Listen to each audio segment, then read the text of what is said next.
Voltamos no domingo cedo, direto para o hospital, virou um raio-x, pneumonia.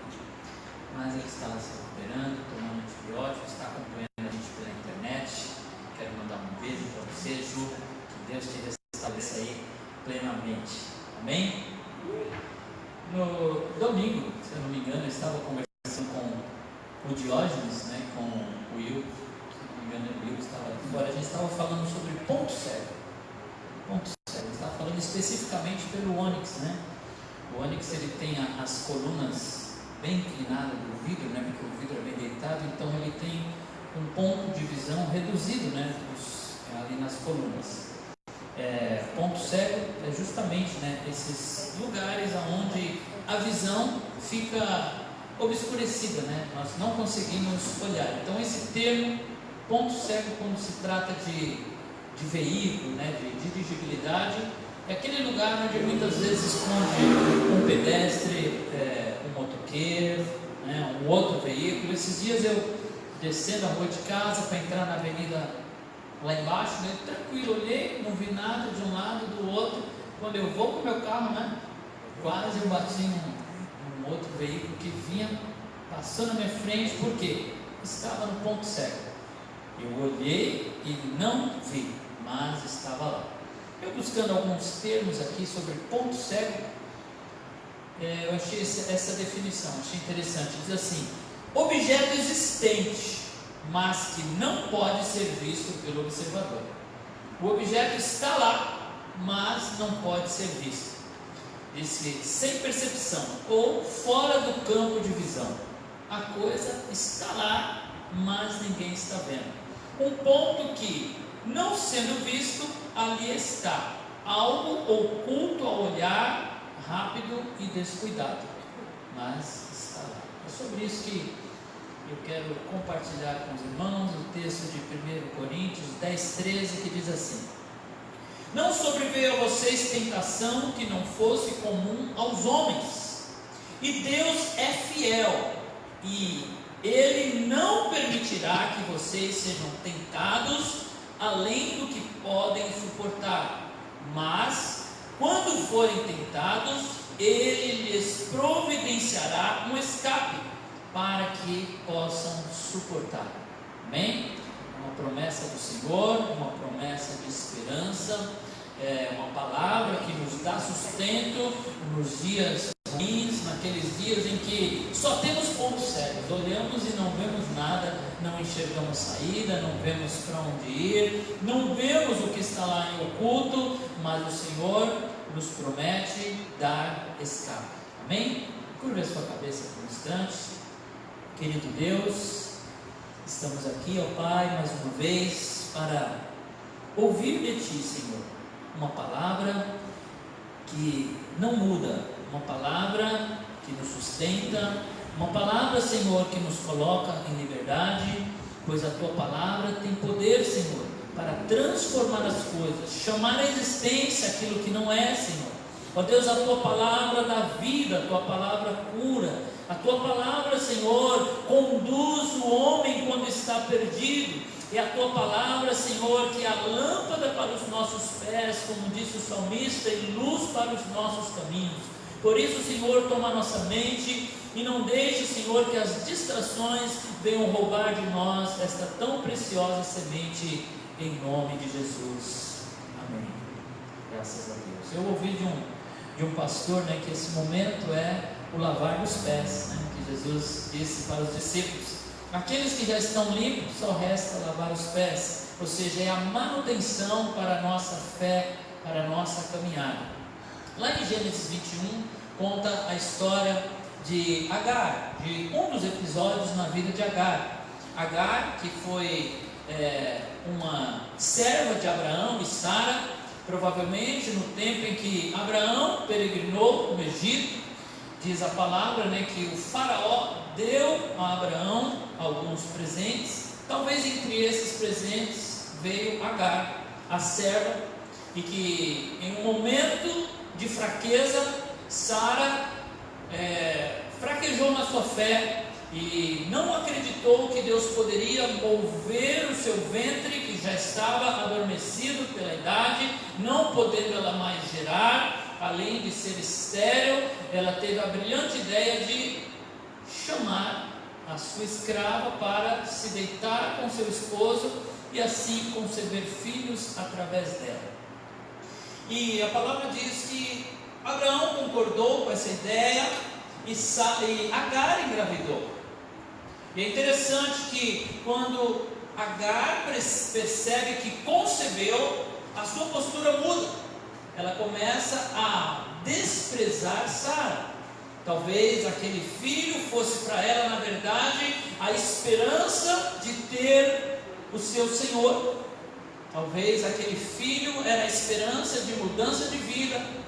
Então aquela criança não estava sendo gerada como um filho que é trazido ao mundo para receber amor, atenção, cuidado.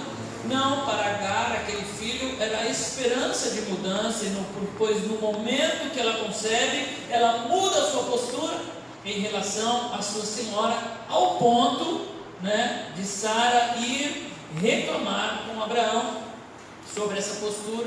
E Abraão simplesmente diz: ela é tua serva, faça o que bem entender.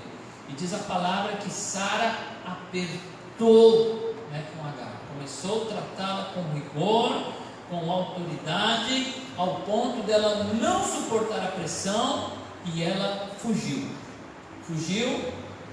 porque ela não aguentava aquela pressão. E no deserto, ela perdida ali, Deus falou com Agar. O maior privilégio daquela mulher não foi conceber um filho do seu Senhor, mas ouvir de Deus uma palavra. Deus disse para ela voltar e se submeter a Sara. E Agar obedece à voz de Deus, e ela volta com algo sobre aquele lugar. Aquela experiência com Deus trouxe a Agar uma certeza. E ela chamou aquele lugar onde ela teve um encontro com Deus de aquele que me vê, o Deus que me vê. Ela entendeu que para Deus não existiam pontos cegos. Deus estava contemplando Agar aonde ela fosse, e essa experiência deu a ela a certeza que Deus estava vendo. E ela volta e se submete, e ela concebe o seu filho Ismael, e Ismael começa a crescer. Mas Deus tinha promessa com Sara, e Deus chama Abraão e diz: Sara vai ter um filho. E finalmente, aquela que não poderia dar luz engravida, e o milagre acontece, e aos 90 anos de idade Sara se torna mãe. E chega Israel vem, e Isaac nasce, e Sara não vê espaço mais para Ismael. E quando Isaac é desmamado, diz a palavra que como chama o outro filho? Ismael. Ismael, ele caçou, ele faz bullying com Isaac, ele ri dele. E Sara observa aquela situação, e Sara não gosta daquilo, e chama Abraão e diz: Abraão, manda Ismael embora. E Abraão: como assim? Meu filho, ainda que não é o filho com Sara, mas era filho dele. E Abraão tinha ali o seu compromisso com ele, as suas responsabilidades, e é importante o senso de responsabilidade e compromisso. Hoje em dia nós vemos que esse senso de compromisso ele está cada vez mais raro na humanidade. As pessoas não têm mais compromisso com os seus entes queridos, não têm mais compromisso com os seus empregadores, não têm mais compromissos com as suas igrejas, com os seus amigos. As pessoas simplesmente são levadas de um lugar para o outro com aquilo que mais lhes agrada. Se a situação deixa de estar confortável, elas simplesmente mudam. Então essa falta de comprometimento, ela é vista em todos os lugares, em todos os âmbitos da sociedade, mas a palavra de Deus nos chama a termos compromisso, a sermos fiéis, a honrarmos aquilo que nós assumimos, mesmo sabendo que em determinado momento da situação não estará tão confortável quanto gostaríamos que estivesse, mas pelo compromisso, as alianças que firmamos, nós permanecemos e nós continuamos. E Abraão, honrando, o seu compromisso de pai, ele não aceitou aquela sugestão de Sara, porém à noite Deus falou com ele, e quando Deus fala muda tudo, porque Deus é responsável pelo que fala. Se existem homens e mulheres de compromisso, Deus é muito além disso, porque Deus, ele não muda, Deus, ele não falha. Quando ele assume algo, quando Deus diz algo, ele realmente cumpre aquilo que ele falou. E agora quem estava falando tinha autoridade sobre o que estava falando. Então Deus diz: faça o que Sara mandou. Então, com a palavra do Senhor, Abraão despede Agar e Ismael, sabendo que Deus cumpriria as promessas, porque Deus disse que faria de Ismael também um grande povo, e que de Ismael surgiria uma nação. Então agora Abraão descansa na palavra do Senhor e libera Ismael e Agar, e diz que ele sai apenas com um pouco de água e com alguns pães. Então Abraão realmente acreditou na provisão de Deus, e não demora muito tempo, a água se vai, o pão se vai. Então Ismael perde as suas forças. O menino não conseguia mais caminhar naquele deserto, e ele cai, e ele não consegue mais se levantar. E agora Agar, ela não quer ver aquele momento, ela não quer ver o seu filho morrer.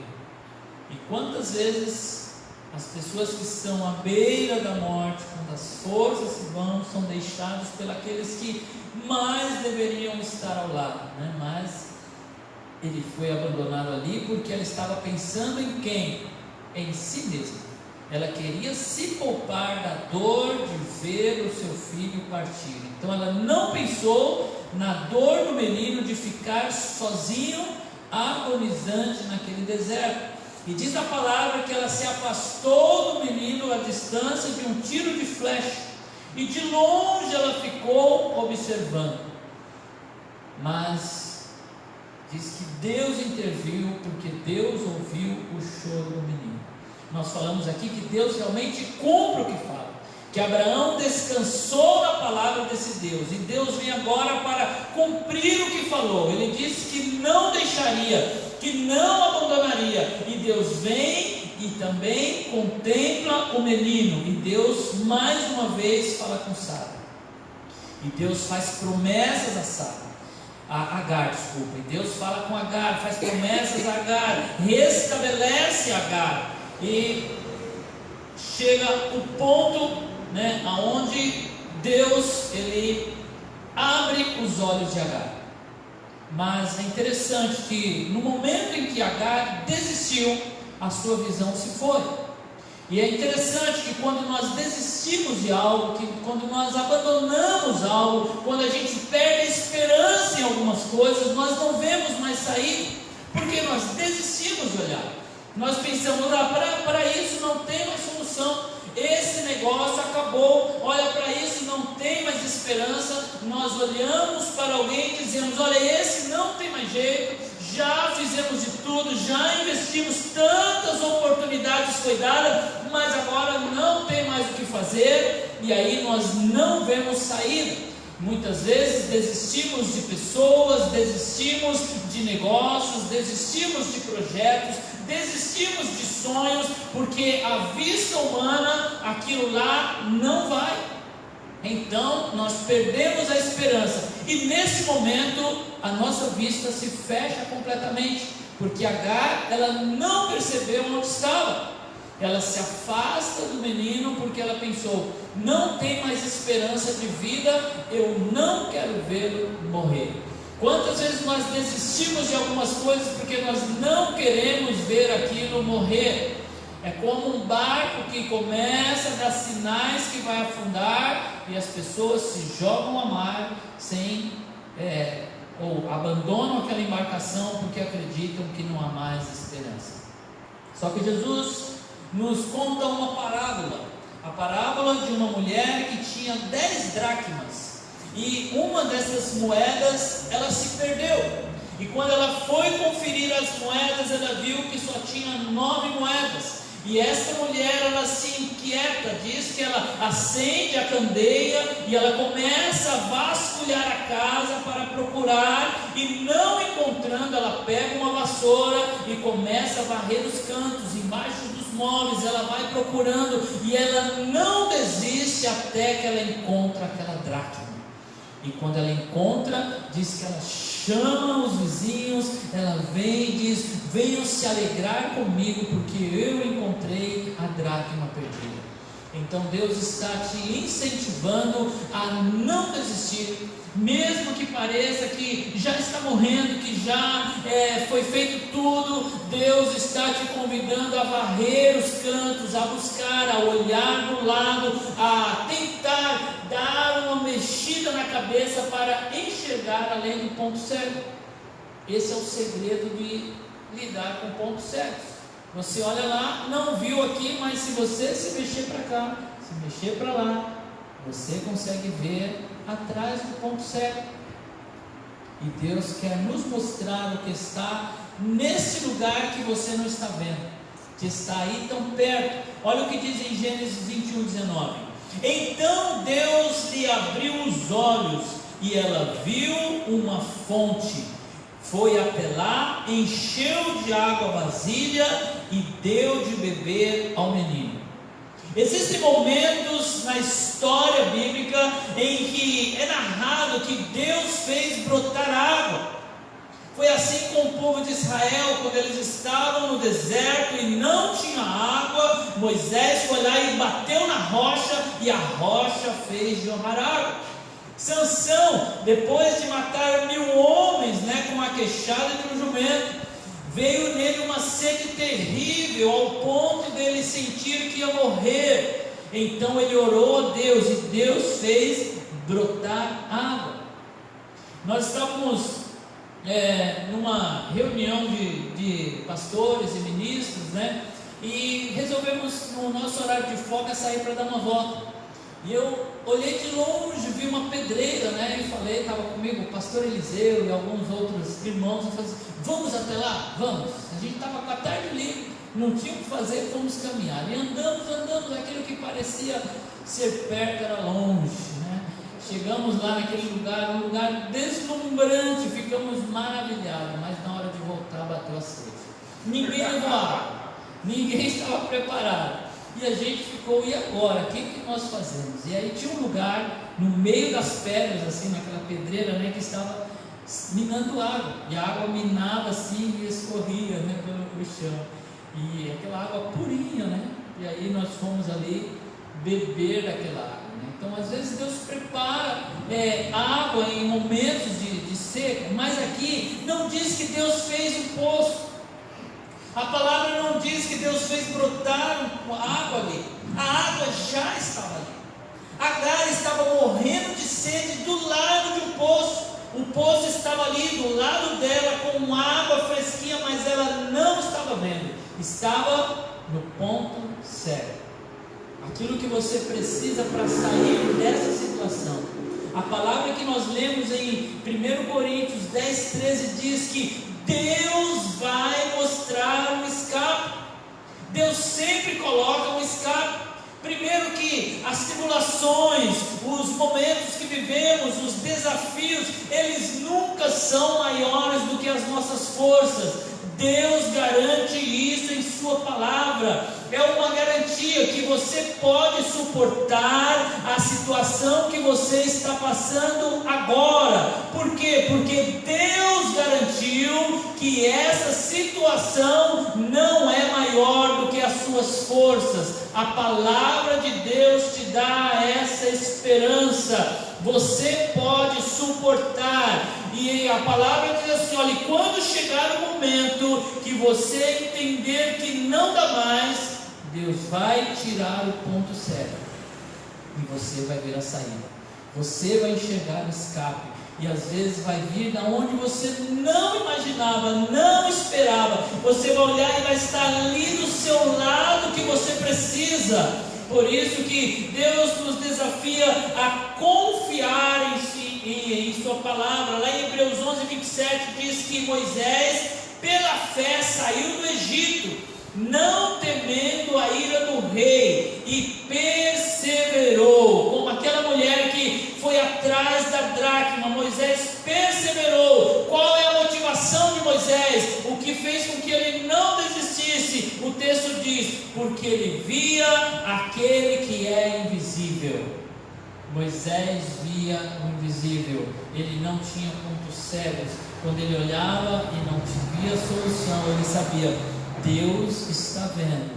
Existe promessa de Deus para a sua vida. Deus disse que passaria contigo no fogo, que passaria contigo na água. Jesus disse que estaria contigo todos os momentos. Agora mesmo Jesus está contigo no meio do problema, da dor, da dificuldade. Ele é o teu companheiro, Ele está aí para garantir que essa situação não seja maior do que as tuas forças. Ele está trabalhando hoje na sua visão, para que você consiga ver aquilo que está oculto. 2 Coríntios 4,16 diz assim: por isso não desanimamos, embora exteriormente estejamos a desgastar-nos, interiormente estamos sendo renovados dia após dia, pois os nossos sofrimentos leves e momentâneos estão produzindo para nós uma glória eterna que pesa mais do que todos eles. Todos os sofrimentos, as tribulações, aquilo que você está enfrentando exteriormente, dentro de você, está produzindo um peso eterno. Está produzindo algo que vai te levar para a eternidade. Por isso a pressão de dentro é maior do que a pressão de fora.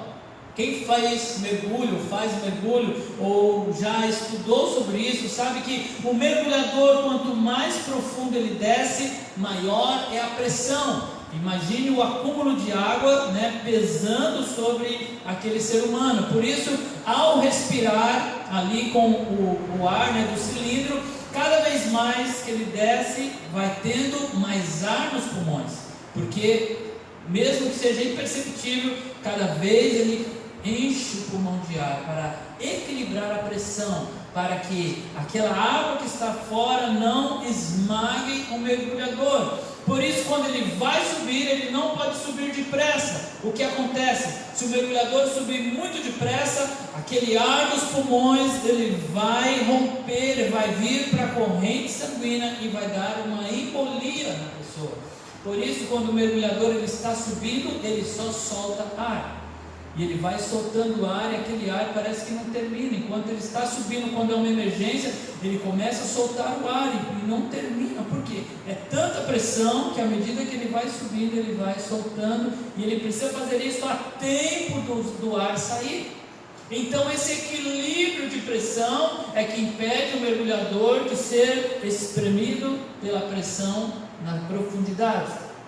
Assim também a palavra diz que a pressão no nosso interior, ela é maior do que a pressão que está fora, para que a gente não seja esmagados pelas pressões dessa vida, pelaquilo que nós passamos. Então Deus não vai deixar desequilibrar a pressão. Ele prometeu aqui, nós lemos, ele diz assim: não serão maior do que podemos suportar. E além disso, no momento certo, Deus vai abrir os seus olhos como fez com Agar, e você vai ver o escape. Por isso, não desista, não pare. No momento certo, continue olhando, espere, tenha expectativa. Não, Deus não vai me deixar, Ele vai mostrar, eu quero ver. Continue olhando pelos lados, continue com esperança. Fala: não, Deus tem uma saída para isso. Deus vai me mostrar, virá de algum lugar e eu terei o escape. O escape sempre vem, porque aquele que prometeu, ele é fiel para cumprir. 2 Coríntios 4,18 diz assim: assim fixamos os olhos não naquilo que se vê, mas no que não se vê, pois o que se vê é transitório, mas o que não se vê é eterno. Foi essa a fé de Moisés. Ele olhava para aquele que é invisível. Tudo que os seus olhos contemplam é transitório, tudo isso vai passar, mas aquele que não vemos com os olhos humanos, mas com os olhos da fé, ele é eterno, e é para ele que nós olhamos, e é nele que colocamos a nossa esperança. Nós precisamos ver o que temos. Dá uma olhadinha do seu lado. Deus sempre usa aquilo que temos. Quando aquela mulher viúva perdeu o marido, as dívidas estavam lá, os cobradores vieram e queriam levar os seus filhos como escravos para pagar a dívida. E essa mulher correu até o profeta Eliseu e lhe contou a situação. Qual foi a pergunta de Eliseu? O que você tem em casa? Onde está o seu ponto cego? O que você ainda não percebeu? E aí às vezes a gente olha, ela pensou: puxa, o que eu tenho em casa? O que eu tenho em casa? Meu Deus, o que eu tenho em casa? Eu tenho um pouquinho de azeite. Basta. É com esse azeite que Deus quer usar. Mas é tão pouco, mas Deus quer usar o pouco, porque o pouco com Deus se torna muito, mas o muito sem Deus se transforma em nada. E é com aquele azeite que a mulher começa a despejar nas vasilhas que ela pediu emprestada a toda a vizinhança, e o azeite não para, e tem vasilha e tem azeite, vasilha e azeite, vasilha e azeite, vasilha e azeite, até que acabaram as vasilhas, acabou o azeite. Deus, ele enche tudo. Deus é poderoso para mudar qualquer situação. Por isso, não deixe de acreditar, mesmo que você não esteja vendo. Olhe para o invisível. A Bíblia diz que Deus chama à existência as coisas que não vemos. A palavra de Deus gera matéria. Quando Deus disse: haja luz, houve luz. Quando Deus deu ordem, a terra se moveu, os céus se encheram de estrelas e astros, porque a palavra do Senhor soou, e quando Deus fala, acontece. Moisés, desesperado, porque Deus deu a ele uma missão, e ele disse assim: mas como, Senhor, que eu vou lá tirar o povo do Egito? Como é que eu vou lá? O que eu vou usar? O Senhor vai me dar um porta-aviões, um submarino, o Senhor vai me dar bazuca, vai me trazer um Rambo, o Stallone, vai colocar o Schwarzenegger, tudo aqui para me ajudar, vai trazer o pastor Elias lá para ajudar na batalha. Não, Deus falou assim: o que você tem nas suas mãos? E Moisés olha: Senhor, eu só tenho uma vara. Deus diz: basta. Tem vara? Está feito. Vai lá com a vara, e a vara vai ser a sua arma. Aquilo que você precisa, Deus já te deu. Deus não nos manda para um desafio sem nos capacitar. Quando Deus nos manda, Ele já nos deu, está aí. Talvez você não esteja vendo, então diga assim: Senhor, abra os meus olhos para que eu veja, porque aquilo que você olha, você não dá valor, mas Deus diz que Ele usa as coisas que não são para confundir as que são, e você olha e vê a vara, Deus olha e vê o porta-aviões, Deus olha e vê a bazuca, Deus olha e vê a arma naquilo que você não sabe.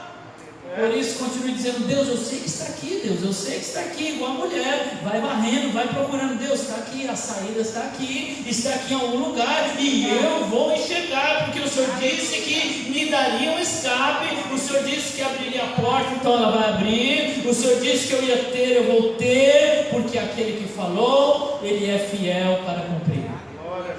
Tiago capítulo 1 verso 5 diz assim: se algum de vocês tem falta de sabedoria, e aqui nós podemos dizer: se algum de vocês tem falta de visão, Se algum de vocês está aí com pontos cegos na sua vida e você não está enxergando a saída, Deus está dizendo aqui: se alguém tem falta deste conhecimento, peça a Deus, que a todos dá livremente e de boa vontade, e lhe será concedido. Deus quer que você peça, Deus quer que você clame a Ele, diga: Senhor, me ajude a ver, Senhor, porque eu sei que existe uma saída aqui, mas o Senhor vai abrir os meus olhos. E não desista, ainda que seja no último segundo, Deus abre os olhos e você vê, e dá tempo de usar aquilo que Deus coloca.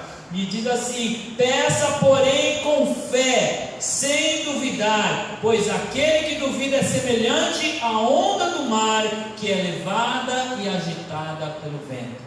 Deus quer que nós tenhamos um olhar de fé. O rei Saul, o maior homem da sua nação, o rei, aquele que tinha a autoridade, ele olhou e viu um gigante. Todo o exército, inclusive os irmãos de Davi que estavam ali, olharam e viram o gigante. Quando Davi chegou, ele olhou e viu um incircunciso, ele viu um ímpio que estava afrontando a Deus.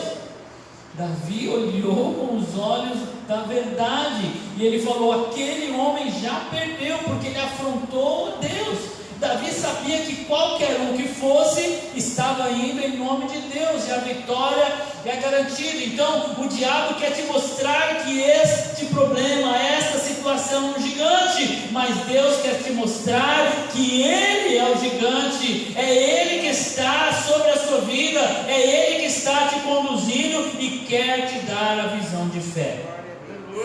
Para concluir, 2 Coríntios 5,7 diz assim: porque vivemos por fé e não pelo que vemos. Vivemos por fé. É a fé que nos faz ver o invisível. É a fé que te trouxe aqui. É a fé que te faz despertar todas as manhãs e ter esperança que sim, que podemos atravessar. Amém? Se coloque de pé.